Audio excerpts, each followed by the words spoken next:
అసలు బండి సంజయ్ గారు కాళేశ్వరం మీద మాట్లాడుతూ ఉంటే చాలా ఆశ్చర్యం అనిపిస్తూ ఉంది. అసలు ఆయన అదృష్టం ఉండి ఫస్ట్ ఆఫ్ ఆల్ మన తెలంగాణలో ఉన్న ఒక మేధావి అయిన వినోద్ కుమార్ గారి మీద నువ్వు ఎంపీ గెలవడమే ఒక పెద్ద ఫ్లూక్. కరీంనగర్ జిల్లాలో ఫ్లూక్లో గెలిచినావు, అయిపోయింది. నీ అదృష్టం మంచిగుంది, గెలిచినావు, అయిపోయింది. నేను ఒక్కటే అడుగుతున్నా, బండి సంజయ్ గారు ఇంతకుముందు మా శ్రవణ్ కుమార్ గారు అన్నారు ఒక్కసారి అవకాశం ఇవ్వండి అని నువ్వు అడుగుతున్నావు అని. అసలు నీకేమైనా దిమాగ్ ఉందా అవే బండి సంజయ్? నీకు ఆల్రెడీ అవకాశం ఇచ్చిండు. కేంద్ర 2 సార్లు ఎంపీ అయినావు, కేంద్ర హోంమంత్రి అయినావా బాబు. నువ్వు కేంద్ర హోంమంత్రి అయి ఉండి నువ్వు కనీసము కాళేశ్వరం గురించి నువ్వు మాట్లాడుతూ ఉన్నావు. మా వినోద్ కుమార్ గారు కేసీఆర్ గారి నాయకత్వంలో హుజురాబాద్ నియోజకవర్గంలో కమలాపూర్ మండలంలో ఉప్పల్ బ్రిడ్జ్ రాష్ట్రం నుంచి కట్టే 45 కోట్ల రూపాయలతో కంప్లీట్ చేసి పెడితే 4 సంవత్సరాలు అవుతుంది వినోద్ కుమార్ గారు కంప్లీట్ చేసి. నువ్వు ఎంపీ అయి దాదాపు ఒక టర్మ్ అయిపోయింది, సెకండ్ టర్మ్ అయి ఆల్మోస్ట్ 2 సంవత్సరాలకు వస్తుంది. నువ్వు కేంద్ర హోంమంత్రి ఉండి ఆ మధ్యలో జాయిన్ చేయనికే చేతగాని దద్దమ్మవి బండి సంజయ్. నువ్వు కాళేశ్వరం గురించి మాట్లాడుతున్నావా? నేను ఒకటి, నువ్వు మా హరీష్ రావు గారి గురించి, కేసీఆర్ గారి గురించి, కేటీఆర్ గారి గురించి మాట్లాడే స్థాయి అవే నీది.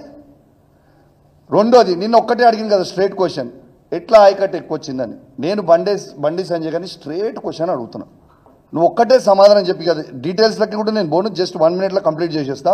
ఎందుకంటే మా గౌరవనీయులు వినోద్ కుమార్ గారు, కమలాకర్ అన్న అండ్ శ్రవణ్ గారు చాలా డీటెయిల్గా చెప్పిండ్రు.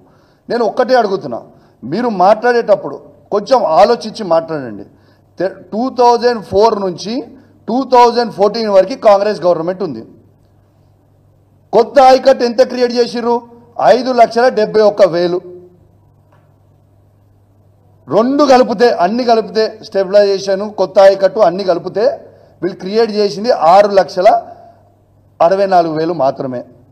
ఈ కాళేశ్వరం కట్టిన తర్వాత అన్ని కలిపి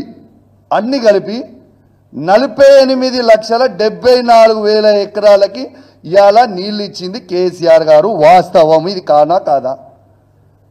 మరి నీకు దిమాగ్ లేదా? 2000 నువ్వు అసలు బీజేపీ పార్టీవా, నువ్వు కాంగ్రెస్ పార్టీవా? రేవంత్ రెడ్డి చెప్తే నువ్వు పనిచేస్తావు, బస్ దట్స్ ఆల్. కాబట్టి ఖచ్చితంగా దీనికి నువ్వు జవాబు చెప్పాలి. 2004 నుంచి 2014 వరకు 6 లక్షల, నువ్వు అడిగిన దానికే మేము జవాబు చెప్తున్నాం, 6,64,000 మాత్రమే ఉండే. ఎస్, మేము వచ్చిన తర్వాత 48,73,000 కేసీఆర్ ఇచ్చిండు. దీనికి నీకు దమ్ముంటే మాకు వినోద్ కుమార్ గారు చెప్పినట్టు చలో దీని మీద చర్చకు దమ్ముంటే మా వినోద్ కుమార్ గారు వస్తారు, వాళ్ళతో పాటు కమలాకరణ గారు వస్తారు. చలో నీకు దమ్ముంటే కరీంనగర్ చౌరస్తా గడ్డ మీద కూర్చొని చర్చకు పెడదాం దా. కేసీఆర్ గారు ఏమి ఇచ్చిండో, నువ్వేమి ఇచ్చినో, మీరేం చేసిరో, కాంగ్రెస్ ఏం చేసిందో చెప్దాం దా. దీనికి నీకు దమ్ముంటే దా, నువ్వు సవాల్కి యాక్సెప్ట్ చేయి అని చెప్పి తెలియజేస్తూ సెలవు తీసుకుంటాను. Thank you very much. జై తెలంగాణ, జై కేసీఆర్.